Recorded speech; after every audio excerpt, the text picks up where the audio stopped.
जी, अस्सलाम वालेकुम स्टूडेंट, कैसे हैं आप सब? उम्मीद करता हूँ कि आप सब खैरियत से होंगे माशाल्लाह से। जी, तफसीर माय डियर बच्चे, वालेकुम सलाम, कैसे हैं आप सब, ठीक हैं? तो स्टूडेंट, उम्मीद करता हूँ कि आपने प्रीवियस लेक्चर्स को उसकी प्रिपरेशन की होगी, ठीक है? आज का जो चैप्टर स्टार्ट करना है वो चैप्टर 3 है, बाकी जो आपने प्रीवियस चैप्टर कर चुके हैं उनकी आपने प्रैक्टिस की होगी, उनके क्वेश्चंस आपने किए होंगे। अगर उनमें से कोई आपका क्वेश्चन है वो आप पूछ सकते हो, वो कंसल्ट कर सकते हो। अब वो आपका अपने चैट बॉक्स में आके वो कोई भी क्वेश्चन है वो कर सकते हो उनके मुतालिक, ठीक है? आपका क्वेश्चन क्लियर हो जाएगा इंशाल्लाह।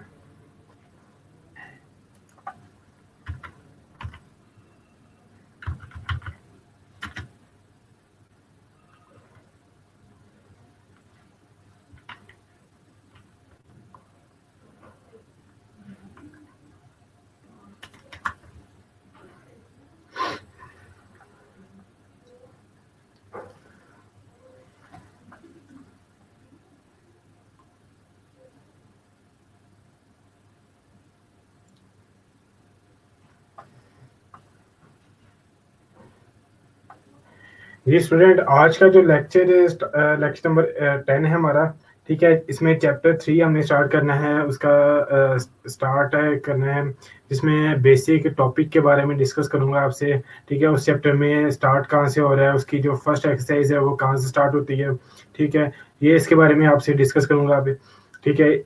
तो आप इसको 100% फोकस के साथ इसको अंडरस्टैंड कीजिएगा, ठीक है? अगर आपके कोई भी क्वेश्चन हो गए, किसी स्टेप की ना समझ आएंगे तो आप वो कंसल्ट कर सकते हैं मुझसे, ठीक है? आपके सारे क्वेश्चन क्लियर हो जाएंगे इंशाल्लाह, ठीक है? आज का चैप्टर 3 है जिसमें वेरिएशंस का चैप्टर है, ठीक है? वेरिएशन बेसिकली दो चीज़ों के दरमियान हम निस्बत निकालते हैं, कंपैरिजन करते हैं दो चीज़ों का, ठीक है? जिसमें एक चीज़ ही ग्रेटर होती है, एक चीज़ होती है स्मॉल, ठीक है? या फिर दोनों चीज़ें क्या होती होंगी, स्मॉल होंगी, या दोनों चीज़ें क्या होंगी, ग्रेटर होगी।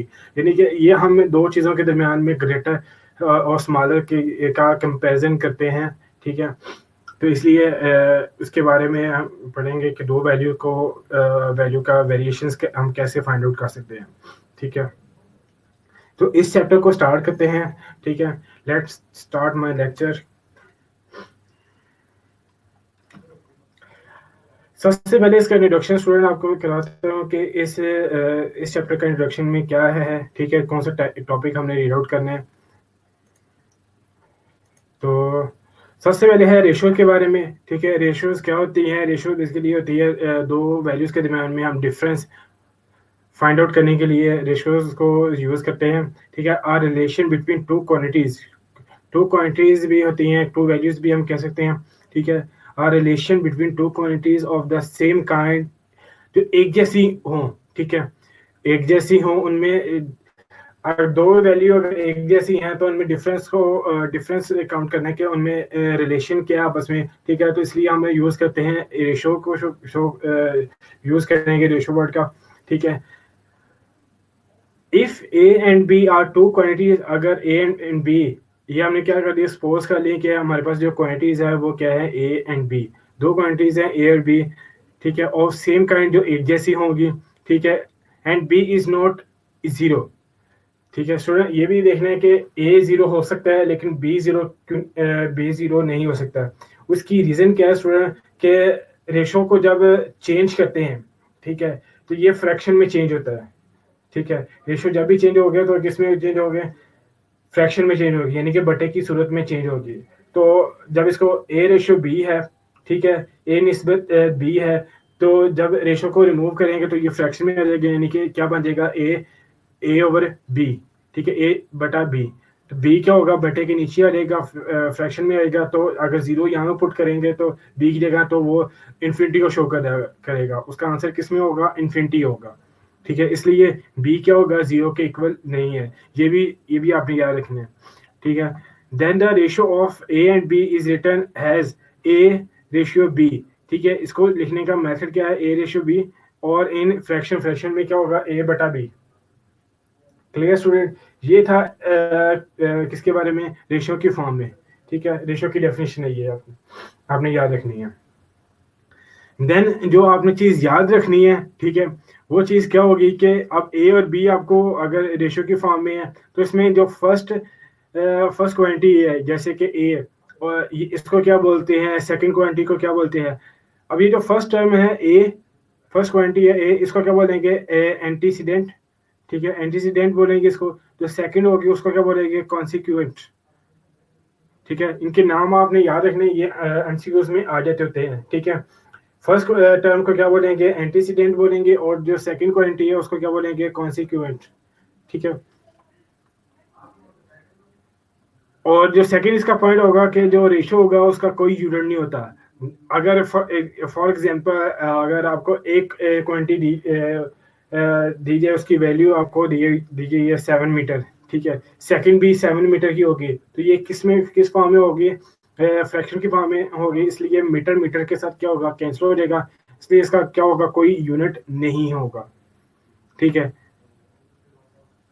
क्लियर स्टूडेंट, रेशियो आपको क्लियर हो गया होगा, ठीक है। नेक्स्ट आ जाएगा प्रोपोर्शनल, ठीक है। अब ये भी क्या, प्रोपोर्शन का वर्ड भी क्या होता है कि ये भी दो चीज़ों का कंपैरिजन के लिए यूज़ करते हैं। अगर आपको दो से ज़्यादा चीज़ें दी गई हों, ठीक है, दो से ज़्यादा क्वांटिटी दी गई हो, वैल्यू दी गई हो, उनमें कंपैरिजन उसका फाइंड आउट करना है, ठीक है, कंपैरिजन करना, उनमें रिलेशन फाइंड आउट करना है, तो ये प्रोपोर्शनल का एक वर्ड यूज़ करते हैं, ठीक है। अब प्रोपोर्शन इज अ स्टेटमेंट, ये स्टेटमेंट होती है which is expressed has an equivalence of two ratio। Student equivalence का मीनिंग क्या होता है, होगा बराबर, ठीक है, बराबर इक्वेशन जो कि एक दूसरे के बराबर होती हैं, ठीक है। अगर दो आपको रेशो दी है, दो क्वांटिटी, अगर 4 क्वांटिटी दी गई हो, तो उन दोनों में उन 4 क्वांटिटी में क्या सिमिलरिटी है, ठीक है, तो उनमें हम रेशो की सूरत में या प्रोपोर्शनैलिटी की सूरत में शो करेंगे हम उनको, ठीक है। जैसे कि यहाँ पे एग्जांपल उसके मेंशन किए होंगे, if two ratios A ratio B and C ratio D, ये दो रेशियोज दिए हमें प्रोवाइड होंगे, ठीक है, ए रेशियो बी और सी रेशियो डी आर इक्वल, ये दोनों क्या होंगे, इक्वल होंगे।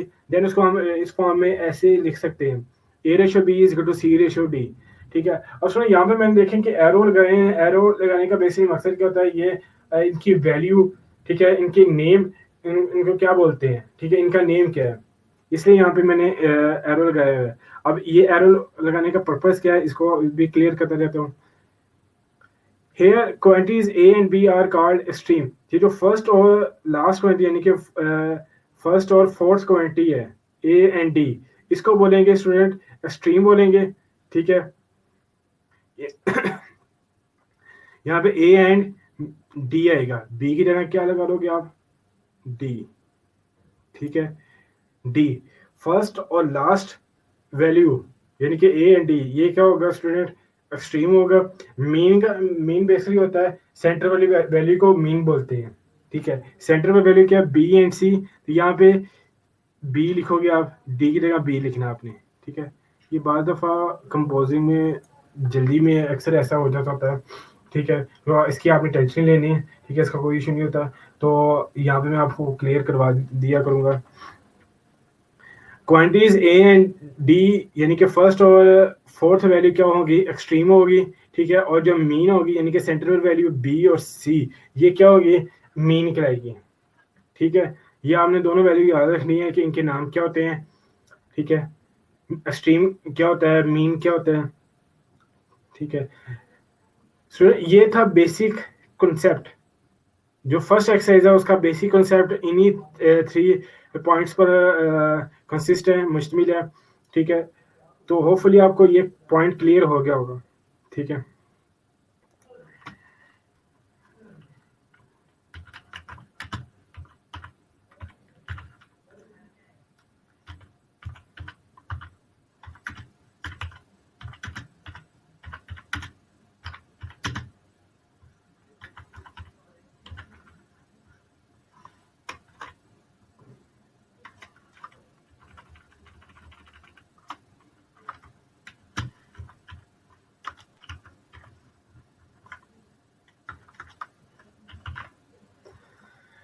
जी स्टूडेंट, कंफर्मेशन कीजिएगा, कंफर्म कीजिएगा कि can you hear my voice.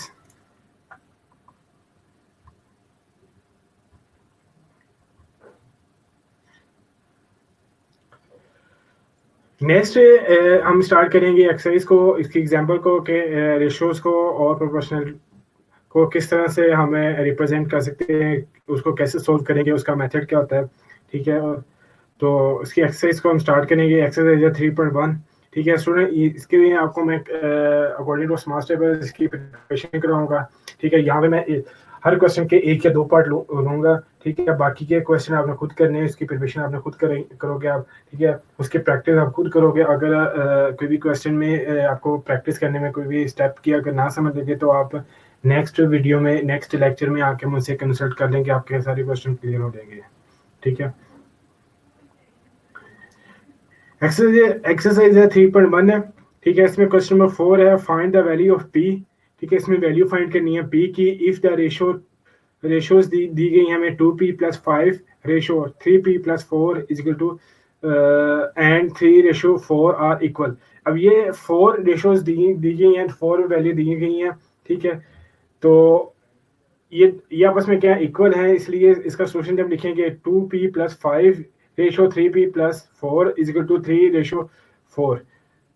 ठीक है, तो यहाँ पे फार्मूला अप्लाई करेंगे स्टूडेंट। ये फार्मूला आपने याद कर लेना है। ठीक है, बहुत ही सिंपल है।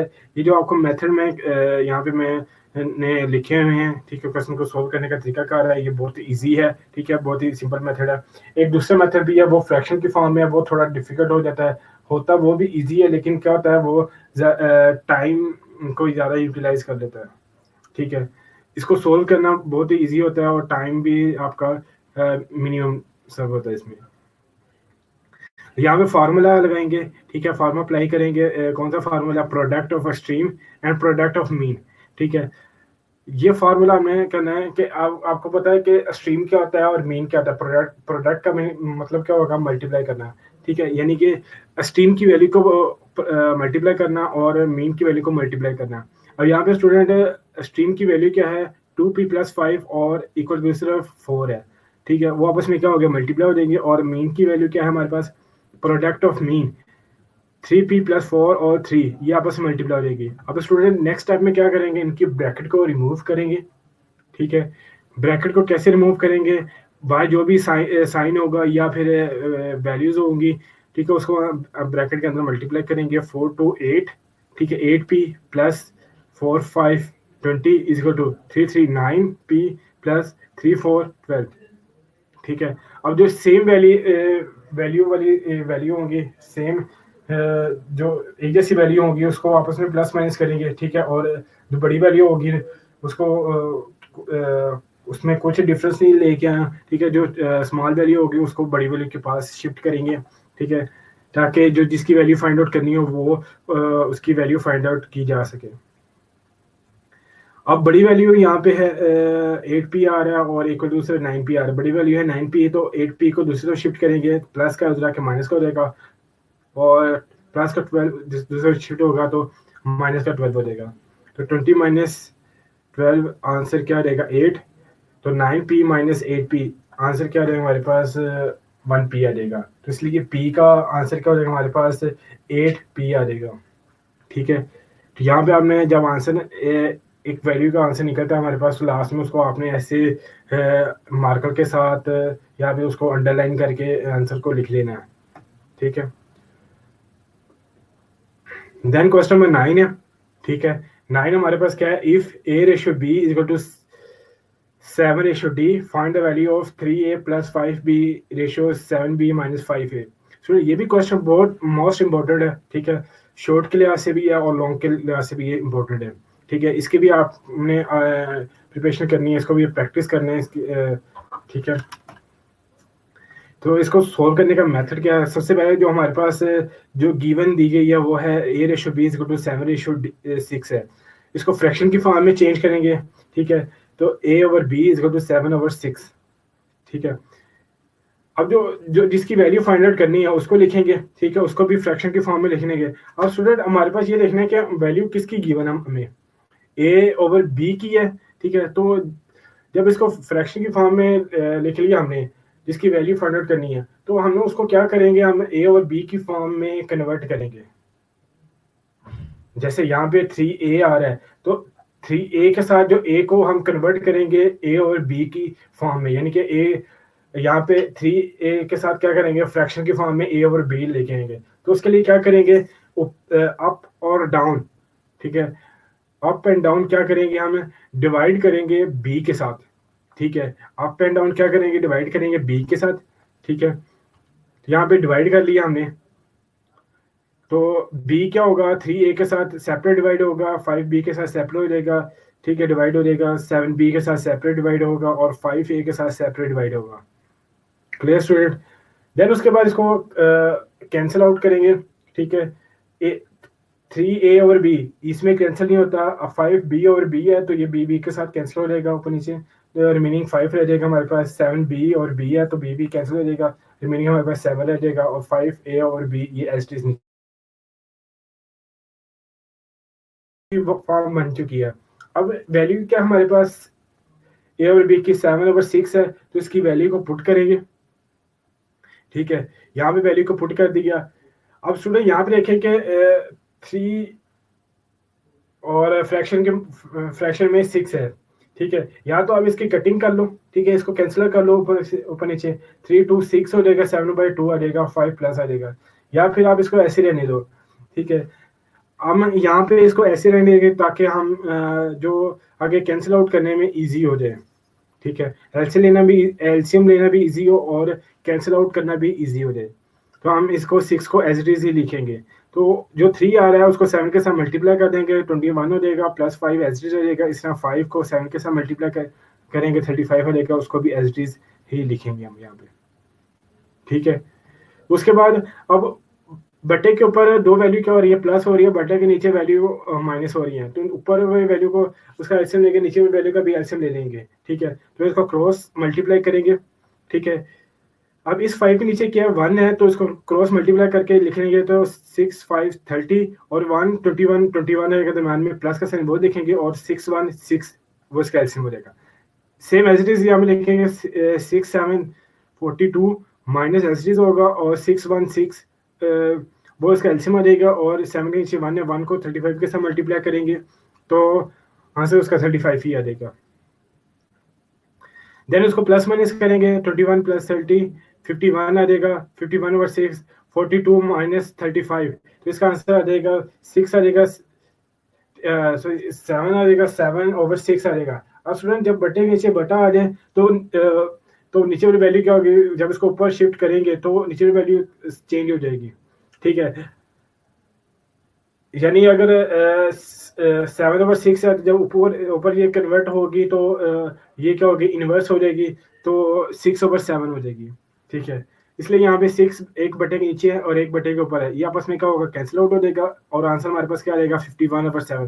तो स्टूडेंट हमारे पास जो क्वेश्चन दिया गया था वो किस में था, फ्रैक्शन की फॉर्म में था, ठीक है, तो आंसर भी किस में होना चाहिए, फ्रैक्शन में, सॉरी, क्वेश्चन हमें किस में दिया गया था, रेशो की फॉर्म में, ठीक है, रेशो की फॉर्म में क्वेश्चन दिया गया था, तो यहाँ पे जो आंसर हमारे पास है वो किस में है, फ्रैक्शन की फॉर्म में आ रहा है, लेकिन इसको हम चेंज करेंगे, रेशो की फॉर्म में इसका आंसर लिखेंगे, ठीक है। तो 51/7 है, ठीक है, लास्ट में आपने सेम ऐसे ही लिखना है, ठीक है, ये इसका आंसर है। देन लास्ट क्वेश्चन है इसका, ठीक है, ये भी बहुत सिंपल है, ठीक है, आपने 9th में फार्मूले याद किए होंगे, 9th का चैप्टर नंबर 4, ठीक है, उसके फार्मूले आपने याद किए होंगे, उसमें एक क्यूबिक के फार्मूले हैं, ठीक है, और स्केयर के फार्मूले वो इसमें अप्लाई होंगे, और इसके जो बाकी क्वेश्चन है उसमें बाज़ क्वेश्चन में फैक्टरेशन भी होगी, ठीक है, बाज़ में फार्मूले अप्लाई होंगे, स्केयर के फार्मूले, क्यूब के फार्मूले हैं, ठीक है, आपने उनको को भी सेम इसी पैटर्न के साथ सोल्व करना है। तो हमारे पास जो क्वेश्चन है, find the value of x with proportional के साथ इसकी वैल्यू फाइंड आउट करनी है। तो यहाँ पे जो क्वेश्चन नंबर 11 का पार्ट नंबर यहाँ पे मैंने लिया 4th, ठीक है, इसके बाकी क्वेश्चन भी आप सोल्व करोगे, वो भी आपके वो इंशाल्लाह क्लियर हो जाएंगे। अगर आपको नहीं क्लियर होंगे, किस स्टेप की ना समझ लगे, तो वो आप मुझसे कंसल्ट कर सकोगे, ठीक है। यहाँ पे क्वेश्चन है P square plus P Q plus Q square ratio x, x की वैल्यू हमने फाइंड आउट करनी है। उसके बाद अब यहाँ पे ये जो टू रेशियो आ रही हैं, ठीक है, ये जो टू रेशियो है इसका मतलब क्या होता है, प्रोपोर्शनल का साइन होता है ये, ठीक है। और देन उसके बाद ये P cube minus Q cube over P plus Q ratio P minus Q का होल स्क्वायर। सुनिए यहाँ पे भी फॉर्मूला अप्लाई करेंगे, ठीक है, क्योंकि ये जो बोलते हैं प्रोपोर्शन का साइन, ठीक है, इसका ये मतलब क्या होता है स्टूडेंट, इसका मतलब होता है इक्वल का साइन, ठीक है, बराबर होते हैं, ठीक है। फॉर्मूला अप्लाई करेंगे product of mean and product of stream, इसकी जगह आगे पीछे कर सकते हैं, कोई इशू नहीं होगा। प्लेस फार्मूला चाहे आप मीन की वैल्यू पुट कर लो, ठीक है, चाहे आप मीन की वैल्यू पुट कर लो, चाहे आप स्ट्रीम की वैल्यू फर्स्ट में लिख लो, कुछ कोई इशू नहीं, आगे पीछे कर सकते, कोई इशू नहीं होगा, ठीक है। तो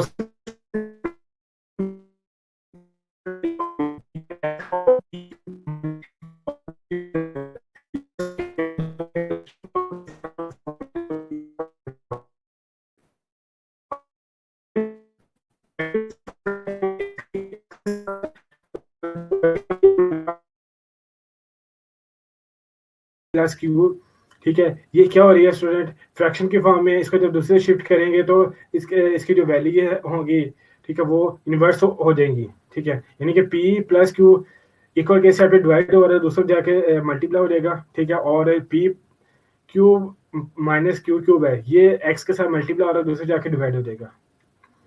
क्लियर स्टूडेंट। अब स्टूडेंट इनके क्या करें, फॉर्मूले को ओपन करेंगे, ठीक है, P Q minus P square plus P Q plus Q square, ठीक है।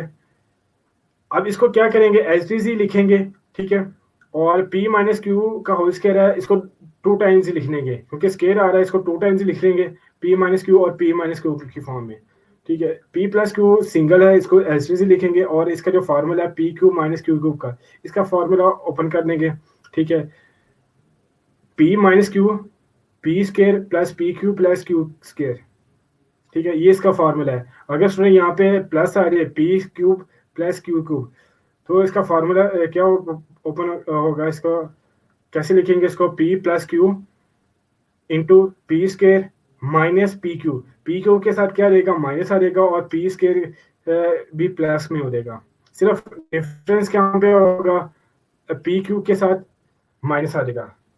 अगर यहाँ पे फार्मूला हो प्लस का, तो सिर्फ पी क्यू के साथ साइन चेंज होगा, प्लस से माइनस में आ जाएगा। अगर फार्मूला माइनस में है तो पी क्यू के साथ प्लस होगा, ठीक है, और माइनस है तो माइनस यहाँ पे लिखेंगे, प्लस है तो प्लस यहाँ पे लिखेंगे, और पी क्यू के साथ माइनस आ जाएगा।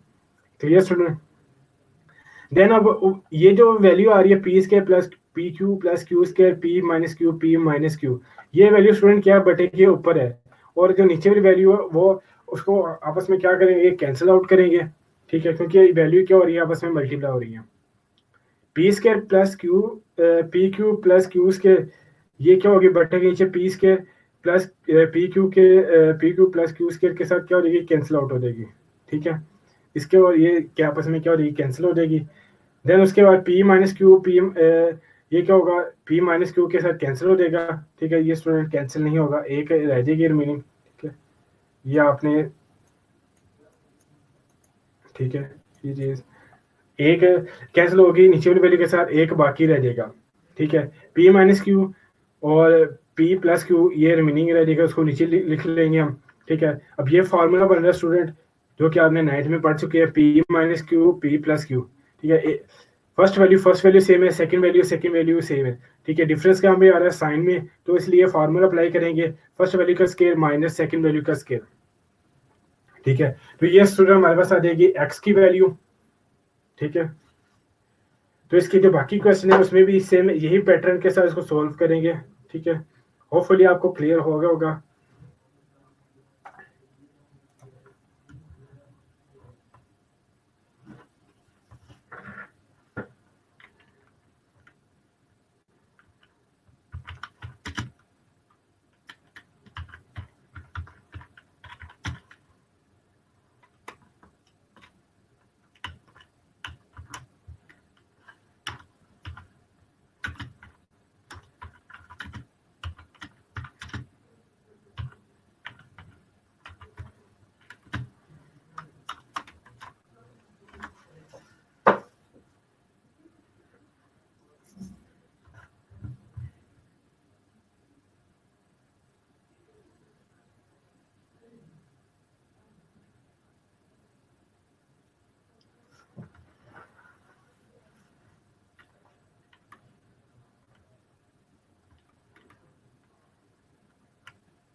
जी स्टूडेंट, आपको ये क्वेश्चन क्लियर हो गए हैं?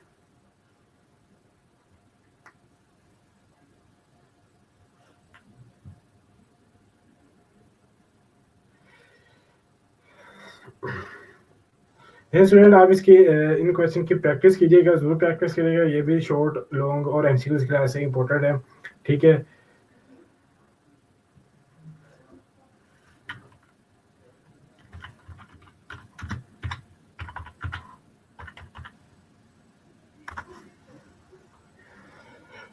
तो इसकी आप प्रैक्टिस कीजिएगा। होपफुली आपको आज का लेक्चर क्लियर हो गया होगा कि अगर आपको कोई भी जब इसकी आप प्रैक्टिस करेंगे, अगर आपको कोई भी स्टेप की ना समझ गए तो वो आप नेक्स्ट लेक्चर में मुझसे आप कंसल्ट कर सकोगे, ठीक है। तो आज का लेक्चर यही था, ठीक है।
जी स्टूडेंट,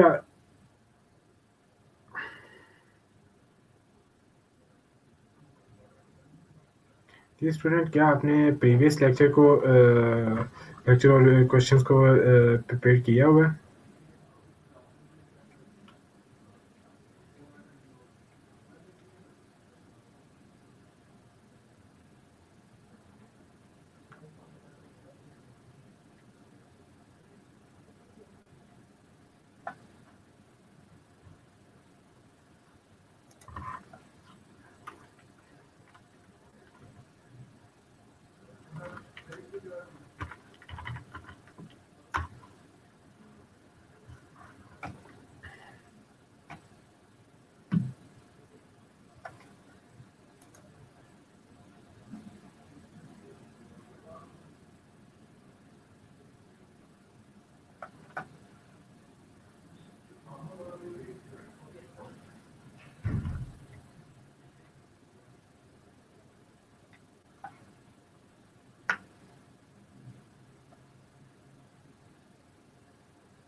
जी स्टूडेंट, आज का लेक्चर इतना ही था कि मैं आपसे नेक्स्ट लेक्चर में नए क्वेश्चन के साथ, नए टॉपिक के साथ फिर मिलूंगा, ठीक है। आपके लिए मुझे इजाज़त। अल्लाह हाफिज़, अपना ख्याल रखिएगा और जो भी क्वेश्चन आपको करवाए जाते हैं उसकी प्रिपरेशन लाजमी कीजिएगा, ठीक है स्टूडेंट। और इसके अलावा एक और इम्पोर्टेंट बात करते जाऊँ।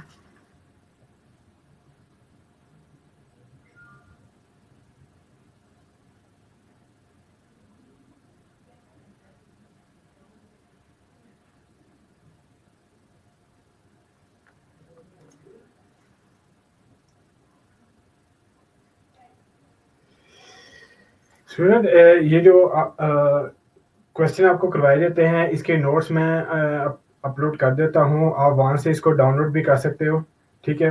डाउनलोड करके इसको आप अपने रजिस्टर पर नोट नोट भी कर सकते हो, ठीक है। ये बहुत इजी मेथड के साथ आपको करवाए जाते हैं, ठीक है। तो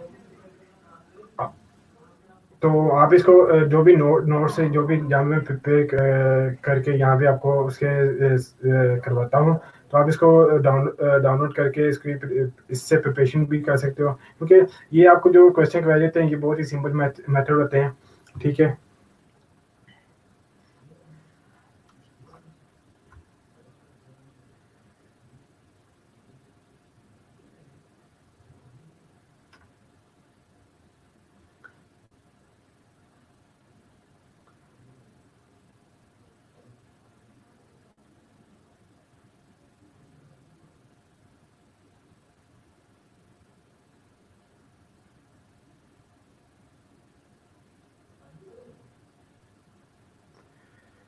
तो देन स्टूडेंट मैं आपसे नेक्स्ट वीडियो में नेक्स्ट लेक्चर में फिर मिलूंगा नए टॉपिक के साथ, नए क्वेश्चन के साथ, ठीक है। तो नेक्स्ट लेक्चर को आप ज़रूर अटेंड कीजिएगा, ठीक है। उसमें आपको नई नई नए कॉन्सेप्ट मिलेंगे, नई नई कुछ पॉइंट्स आपको मिलेंगे जिसमें आप जो आपको अपने एग्ज़ाम को सॉल्व करने का जो आपके एग्ज़ाम को सॉल्व करने का एक इजी वे प्रोवाइड करेंगे, ठीक है। तो आपके लिए दे मुझे इजाज़त। अल्लाह हाफ़िज़, अपना ख्याल रखिएगा, टेक केयर, थैंक यू।